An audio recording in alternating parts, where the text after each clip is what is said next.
You look at Manipur. Manipur is not just like one tribe, Assam and Guwahati, but nobody chose that as a holiday destination. And I realized that, there is a certain kind of instability here that we don't see in other places because there was unequal development between one part of the country and the other. I really do feel that the Northeast frontier deserves a lot more attention because things are changing very fast in the neighborhood.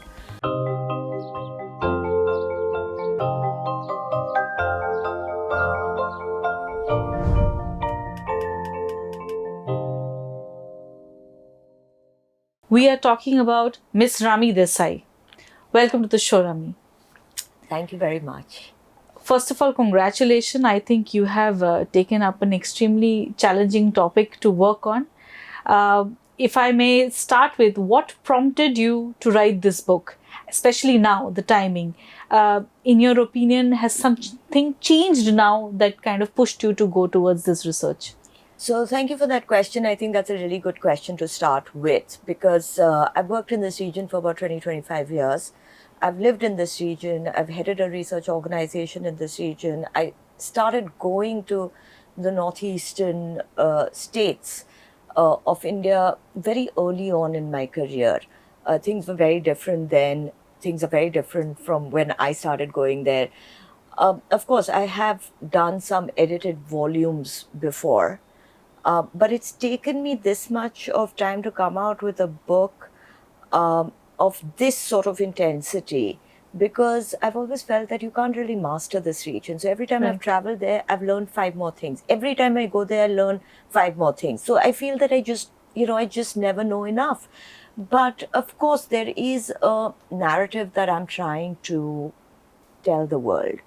And I think when we look at conflicts that have emerged in these states, we more often than not look at it from I'd say we've had this propensity to look at it from a very superficial level.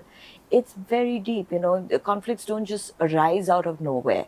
Right. There has to be something that triggers it. Now, for me to find those answers have taken me a long time because it's not just about the fieldwork I do or the archival studies I do, but it's about everything that I've done that has put this story together. Now I think is the right time to take this out because the story is long due. Right.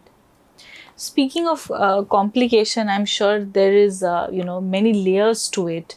But, Northeast is often presented as a collection of states rather than a historically connected region. So does that framing itself create a problem when you start to understand the subject or the region?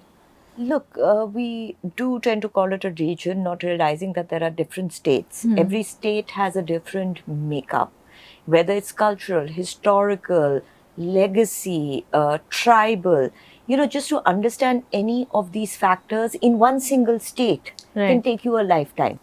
To understand complex tribal communities. And the reason I say complex is because we just don't know much about them. And the reason we don't know much about them is because everything that we know, the intense studies that were done by anthropologists or ethnographers during the colonial time. Sure, there's been work that's been done after independence as well, but that's far and few. Correct. And it's not something that we come across really in our daily lives unless we're looking for it. But still, it's not to the caliber that we saw pre-colonial times or colonial times. We saw the kind of work that came out of these states. Now, we post-independence have had this tendency to look at it as a region. We say the Northeast region. I say it myself. But, a lot of times we say it because we don't differentiate the states. But a lot of times we say it because we see it as a big geographical entity that is connected by this, chicken's neck that has captured people's imagination because it's been psychologically distant for us. Not just geographically distant for us, but psychologically distant for us. And therefore, it makes it difficult. The framing, like you asked, it makes it difficult because where do you start from? Do you start from pre-independence? Do you start from ancient civilization? Because it's a highly cultured region, Yeah. which has a lot of legacy, a lot of history, a Diversity. lot of diversity, and each diversity has a very proud history behind it. So what is your starting A point? very nuanced identity behind It's each very state. nuanced, and even within the state, I within would the say. state, right? Yeah. You look at Manipur. Manipur is not just like one tribe. There are multiple communities. You look at Nagaland. The Nagas is again the framing is Nagas. Everybody, it's one umbrella. But no, if you look at the tribes within the Nagas, everybody they have different languages, they have different clothes, they have different cultures. So where do you start from? How do you position it? Everything also is something that you have to be careful about, because you have to worry about people's sensitivities. You don't want to whitewash anything or color a picture, with the same color. Right. You want to give the respect that each community deserves because of the rich history that they hold. Now, to have that kind of knowledge, Yeah. itself is a difficult proposition, a difficult situation you're putting yourself in. Right. So yes, it is, at least for me, because this is my life's work. From the time I joined the research fraternity, the think tank ecosystem, which is right after college, the Northeast has been my area of expertise. Of course, I've extended it to South Asia and, the subcontinent and other conflicts around the world and insurgencies. But this is what I have pursued year on end. So it's very, very important. Rami, you have a very fascinating topic to your book, the unsung frontier, exclusion, alienation, and the making of conflict in the Indian Northeast. If you could just deconstruct some of the key parameters, exclusion, alienation, and the making of conflict for our audience, and also touch upon how you derived at such a theme which covers the entire complexity of Northeast. Portia, it's very interesting. This is the first interview I'm doing about the book, and therefore I'm also trying to find the right answers. But I have always been very interested in the Northeast, particularly because a lot of people ask me, how did you get interested in the Northeast? At a time when nobody used to visit or talk about it. It was very distant in our very imagination. Limited research also. Very limited research, but even in just the general common person's imagination, it was very distant. Right. I'm talking about the 90s, early 2000s. And what interested me was exactly that. Why is it so distant? As a child growing up in India during the 80s, it was very easy for me to travel anywhere across the country. But when it came to the Northeast, it was always something only if you were adventurous. And the Northeast was probably seen from the lens of going to Darjeeling or North Bengal. That is as close as we came in our imagination. Doors of course, and all of that. Of course, we'd heard about Assam and Guwahati, but nobody chose that as a holiday destination. True. Now, the question that arose in my mind is, why not? And one of the answers that came out of all the interest I had in studying this region and the thinking I did and then the travel I did was that it was peppered with so many conflicts, insurgencies, whether it was NLFT in Tripura, whether it was the longest running insurgency in the country, the Naga insurgency, whether it was the multiple insurgencies, conflicts in Manipur, whether it was Ulfa, Meghalaya had its own. Arunachal just seemed too far away in those days. Right. And I realized that, there is a certain kind of instability here that we don't see in other places. And funnily enough, if you look at Jammu and Kashmir, even at that time, it was a fairly volatile place, but it received a lot of media attention. It received a lot of international attention, a lot of humanitarian aid. But all the little conflicts and the big conflicts that were going on in the Northeast didn't receive any attention. Right. Neither internal media, neither international media, nor any sort of humanitarian intervention, no sort of research interest. And that is what drove me to take an interest in these areas. And I started studying it while the conflict was still active. And I realized that there was hardly any connectivity, there was no infrastructure, there was no people. The conflict was active, so it prevented people from really traveling there, taking an interest. There were no hotels. I remember going to places at that time and not finding any hotels to stay in. Not find, you had to travel 17 hours by road to some places, and you realize that the road infrastructure didn't exist. You realize that some of the areas were so far off, even though they weren't that much in distance, but in imagination, that people had never been to even big cities, Yeah. at least within their states. And that is where I started connecting. I started doing archival studies. I started going to the local bookshops. I started collecting local literature. I started meeting local people, and nothing happened overnight. These themes that I'm talking about, when I say the unsung frontier, when I'm talking about alienation, I'm talking about isolation, I'm talking about the making of conflict. It didn't connect overnight. It connected over a period of time by really absorbing yourself and living there Yeah. and meeting people and seeing what they thought. And everybody thought that they had been alienated by the rest of the country. Many young people thought that there were no opportunities in the Northeast because nobody spoke about them, nobody cared about their problems. And therefore, by force, they had to travel to other parts of the country and nobody knew where they came from.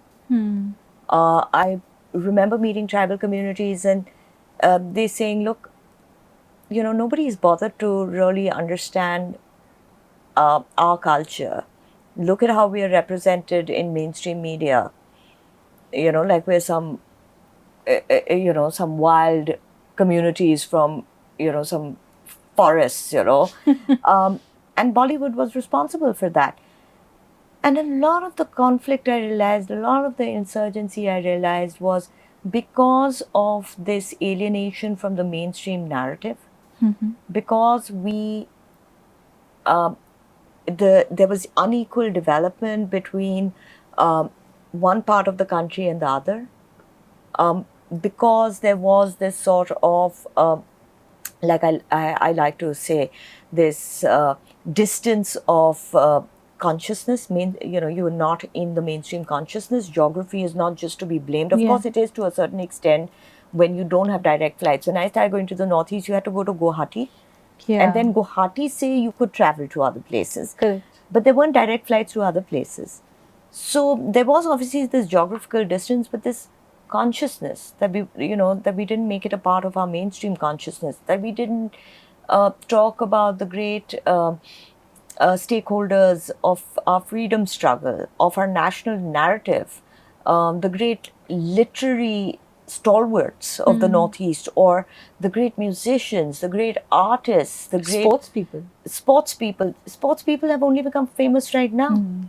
But artists, literature, tribal communities who preserve their culture, we didn't talk about that in the same tonality as we did. Yeah, as we do so now. Correct. so I think that became a very deep-seated emotion, sentiment, where communities felt alienated and said, look, that created differences, and that those differences were also manipulated by people. The Yeah. fault lines increased because that was also manipulated.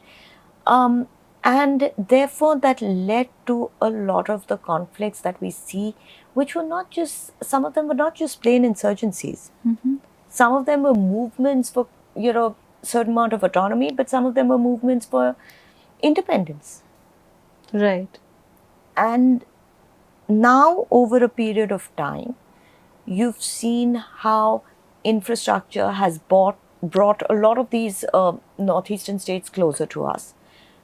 Tourism has increased, travel has increased, hotel industry has increased. A lot of the insurgent groups that are really active, whether it was NLFT or whether it was ULFA, you don't hear about them at all. Naga insurgency has, the first agreement that a substantial agreement that happened was, I think, in 2015, the Naga Yeah. agreement. That also sort of calmed a lot of the conflict that we saw in that area. But a lot of the other small insurgencies also died down. Hmm. So I'm just saying that a lot has to be said of this period where we allowed this feeling of isolation to permeate into our own people. And I think it was as simple or as complex, however you'd like to look at it, as that. But let me say this, that this is only the first book of the series of books that I want to do, because I want to take anybody who's followed my work through a sort of a Journey. little journey of, if you read these 3-4 books that are coming out, and they're not in sequence, but in terms of, if you read it one after the other, you'll realize the entire It'll journey give you a of holistic picture yeah, of the the. entire journey of the Northeast, from being, so in the minds of mainstream consciousness. Because if you look at ancient history, you see a consistent mention of the Northeast. Yeah. Whether it's in the mind frame of Pragjotishpur or Kamrup or Huan Seng's writings of these regions, or the revolutionaries Right. that fought against the British. Yeah.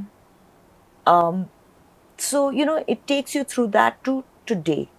And the other books that are coming out, apart from this one, also speaks about the impending problems that we may have with Myanmar being in conflict, with Bangladesh being not stable.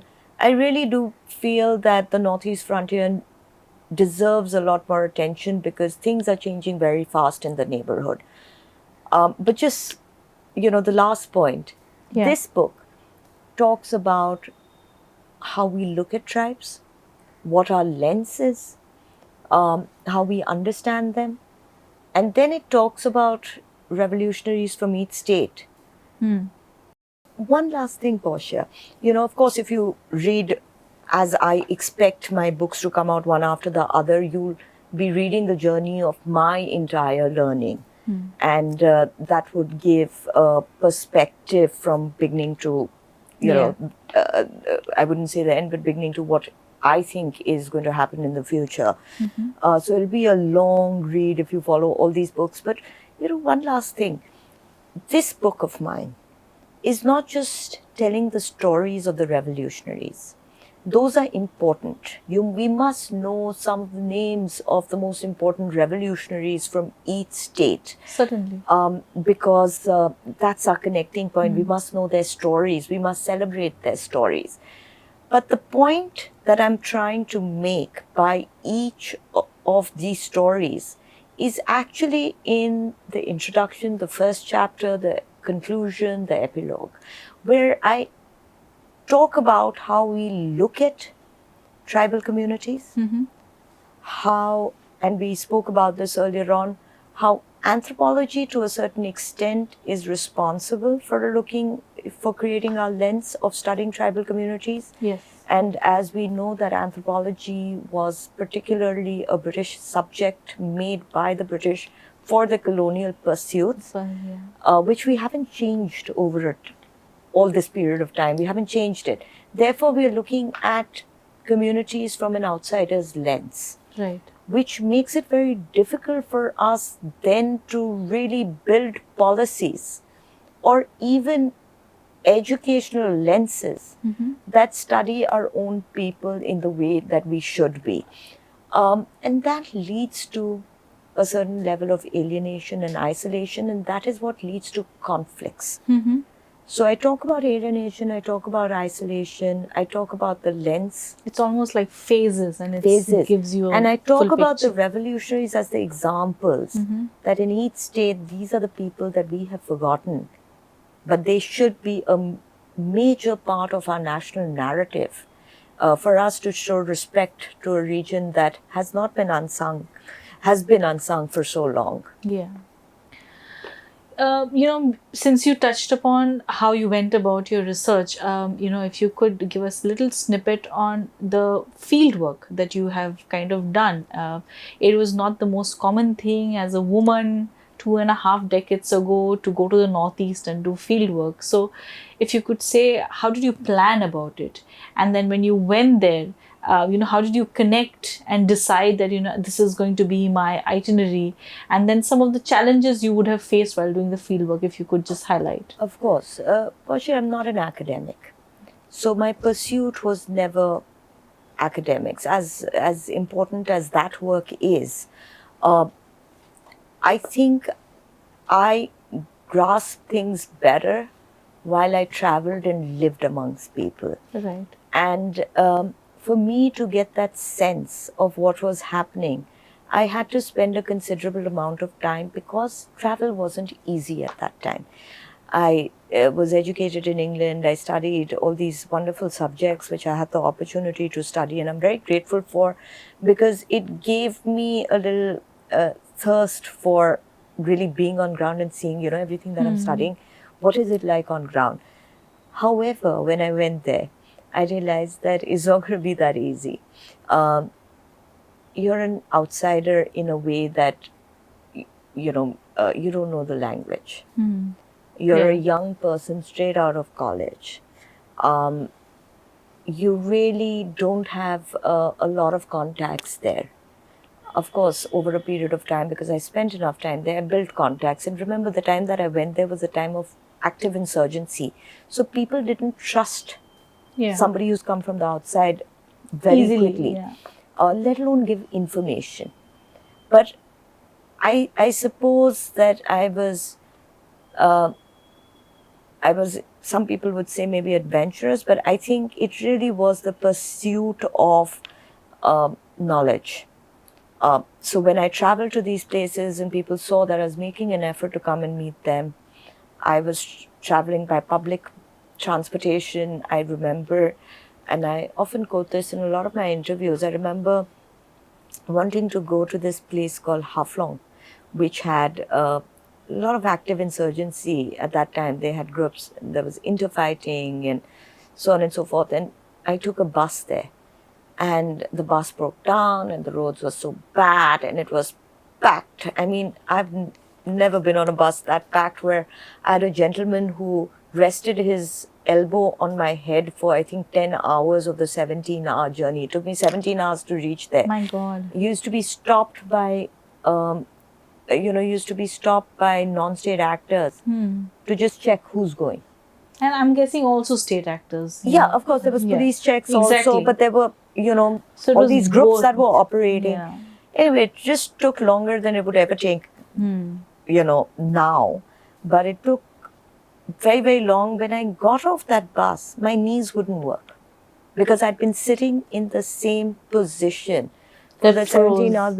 They froze, and they froze to an extent that it took me years after that to really, bring it back to normal. So it had a lot of physical exhaustion strain to it. There was only an STD. Look, that was not the time of the kind of mobile phones that we have now. So I could only call back home once in 3 days when I could reach the STD. A PCO, right? A PCO. And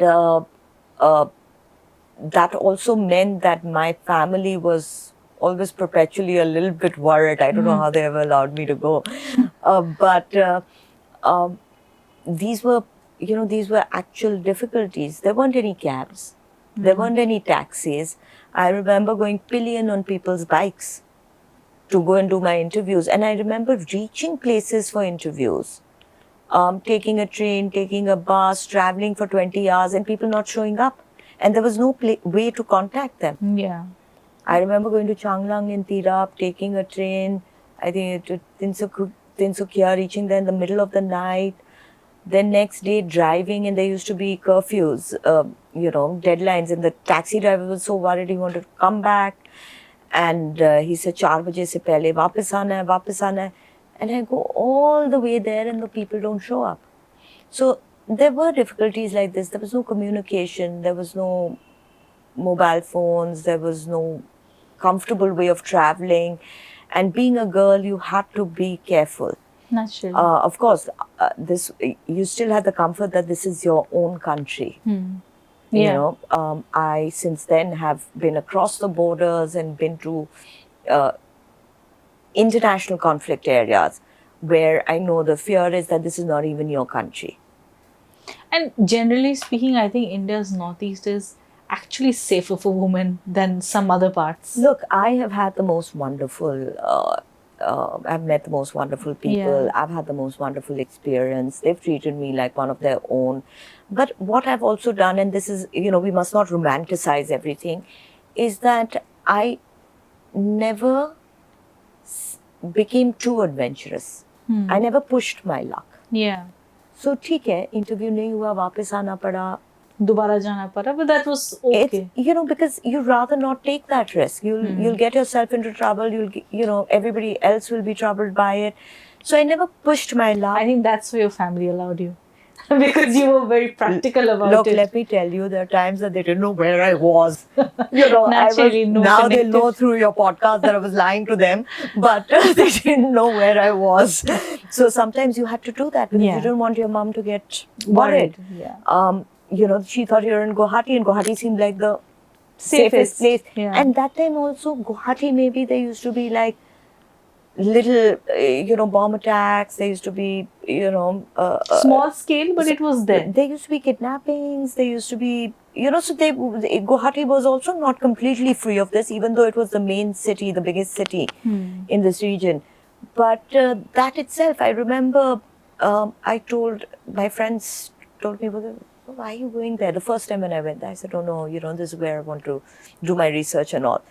And it was the new year because I went there for. I made a plan to go there for 20 days and I ended up staying there for a couple of months because I realized I can't do this, you know, in 20 days, there's nothing. Yeah. So a couple of months. Now New Year's happens. I told my friends, I said, you must come for New Year's. And, you know, I have nobody here. You must come and we'll all like do something. Everything used to shut at like 6, 7 o'clock. So anyway, my friends didn't come. But I remember that New Year's, there was a bomb blast. Oh, okay. And they said, that's where you wanted us to come. Backfired. So you know, this was a reality. And it was very, very sad, Portia, that I was obviously a researcher, but people had to live in this reality. Manipur, I remember going to Manipur and there being curfews. I think it was post 4 o'clock you couldn't go out, if I remember correctly. And again, Imphal was the only place that you could really reach. And all the kids post school would leave. So you wouldn't see this age group. Right. So how do you expect states to come back to any sense of normalcy if you don't have the most integral part, which is the youth, that isn't staying back? And they aren't staying back out of force because there's nothing to do there. There's no business. There are no jobs. You know, so it wasn't easy. Yeah. Apart from just the physical difficulty or the fear of it being, you know, there being insurgencies and all of that, let me tell you, the fieldwork is expensive. That's true. Absolutely. And you're an academic and you know this, that India lacks funding for research. Yeah. So it's tough to, you know, you have to really put everything aside and really fund it. And Yeah, I mean, from 20 days to 2 months, I'm sure the budget also went manifold. Not that, I mean, it's okay, it's within India and all of that, but you still need to survive. but you're still saying, you Yeah. know, you're still traveling. And in places where travel is difficult, it's actually more expensive. Because there are limited options There are and limited there is no options. choice. There's no choice. So I've seen some beautiful places in the Northeast because I've done a lot of road travel. Places that you can never capture in photographs. You know, it's I'm in sure. your memory. Yeah. I've met some wonderful people and eaten some wonderful food. And people have remained friends for now 25 years. That's I've, wonderful. I've met young people who now I've seen grow up. You know, so literally Yeah. I've seen them become adults. So they've remained friends. And I'm very grateful for the experiences that they have, but it does not come without really like grit and hard work and making it priority. Yeah, I mean, from what I gather, research was much later. First, you had to kind of, if I can use the word, acclimatize to the situation. Then, when you finally reach there, you have to build trust, which takes time. And then comes the field work, especially from such an Correct. area which is quote unquote alienated and excluded. Correct. So, you So know, I have files and files and files of complaints that people had registered, or FIRs people had registered, or interviews that people have given me, which will come out in one of my books, where sometimes I can't name them for their own protection. But all of this that they had done because they were either being harassed for ransom, or they had been kidnapped, or they were talking about the active insurgents in their area. Right. They were talking about the pressure that they were under, or different aspects of the conflict. They would not give me that until unless I had built trust. Why? While you have to see, I'll leave that place. I'll come take an interview and I'll go. Why will they give me that if there is no trust between us? It's simple as that. So that trust takes a lot of time, like you rightly said, and that time takes a lot of money. True. And a lot of my fieldwork is also self-funded, so that there isn't any limitation to what I can do. Yeah, you can then chart out your own, Correct. goals. Okay, quickly touching about the strategic aspect of the theme of your book. Would you say that the northeast of India is no longer just a domestic policy question? Absolutely. And it sits at the center of India's strategic competition with China. How much exactly do you think, as an author, China shapes the political perceptions of this region? Portia, that's a really, really well put question. And I think it's a really important question simply because we have this fascination with the northwestern border. As we should, it is really important to us, the whole Pakistan dynamic. However, in that obsession, we have never looked at the northeastern frontier. And while not looking at the northeastern frontier, what's happened is that a lot of the changes that have happened around, we haven't focused on. Therefore, we don't understand it really well. It's almost like this new area, and because it seems so complex to people, Right. that now there's a lot of study to cover. And nobody really has that kind of time any longer, that kind of commitment any longer. Of course, our forces do, our intelligence agencies do. They have a lot of knowledge on these areas. But it really needs to be spoken about, because eventually, if you look at, let's say, just the northeastern borders with, let's say, Myanmar, it's 1,643 kilometers. These are huge, porous borders. With Bangladesh, again, huge borders. The Chinese footprint in Myanmar is more than we realize, having traveled even Myanmar, the length and breadth of it. I can tell you that there is a huge stakeholding, and that obviously will have consequences for us in one way or another. We have great people to people connect across the border. But look, geopolitics is changing really quickly, geostrategy is changing really quickly, and we need to be really on top of our game. And I think we're a little bit behind when it comes to the northeastern frontier. There's a lot of area to cover by scholars, by policymakers. There's a lot of, and it's not just about China coming in as this big power in the neighborhood, trying to get access to the Bay of Bengal. It's also about, let's say, the weapons trade, the narcotics trade, Yeah. the instability on the borders, the critical earth minerals, which has become it's become a game changer. Absolutely. So it's about all these factors. If somebody gives me 2 hours to do a presentation, which is when I go for my talks, that's the average amount of time that I get, trust me when I say this, that I can only touch the tip of the iceberg. to tell you what's happening in the northeastern, beyond the northeastern frontier. So yes, I think it's a very, very important area. I don't just think it's China. We have now interests by international countries, other countries in the region, and we have to watch this area very closely, including the Bay of Bengal. Absolutely. We will do a fun rapid fire with Sure. you. And I would first ask by saying, what is the one word that comes to your mind when I say Northeast? Food. Mountains or Very monsoon? shallow. No, that's Food. fine. Mountains or monsoon? Mountains any day. Your favorite Northeast food? Oh my God, there is so much. But there's something called Singju, which maybe is not to everybody's taste, but I love it. Great. The most underrated Northeast state?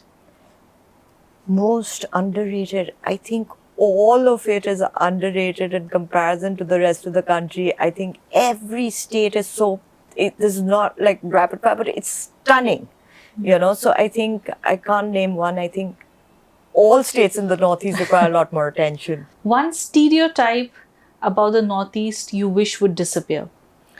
That they have strange eating habits. One film or song that captures the spirit of the Northeast, according to One film or song that kept none. you? What surprising thing you discovered while researching the book? One aspect. So, like I said, this is a research over a period of time, but I did discover that a lot of the revolutionaries were at an age that most of us probably wouldn't even, I don't know, most of us living in cities would not even be allowed out of the house when these people became revolutionaries. Like, it's amazing. The sense of freedom was so instilled in them at the age of like, what, 16, 17? When 18. people were figuring out high school and college. Exactly. Your book in 3 words. 3 words, eye-opening. 2 words. One thing you hope readers argue after finishing the book. I hope it really makes people question why they haven't thought about this before, why they haven't thought about these revolutionaries before, and why they haven't thought about it from the point of view that I am offering in this book. Right. So to wrap up this interview, I'll ask you this last question. After writing this book, are you more optimistic or are you more concerned about India's Northeast?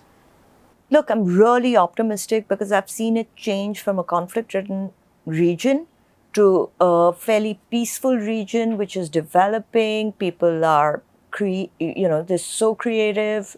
The rest of the country is becoming fascinated by the Northeast.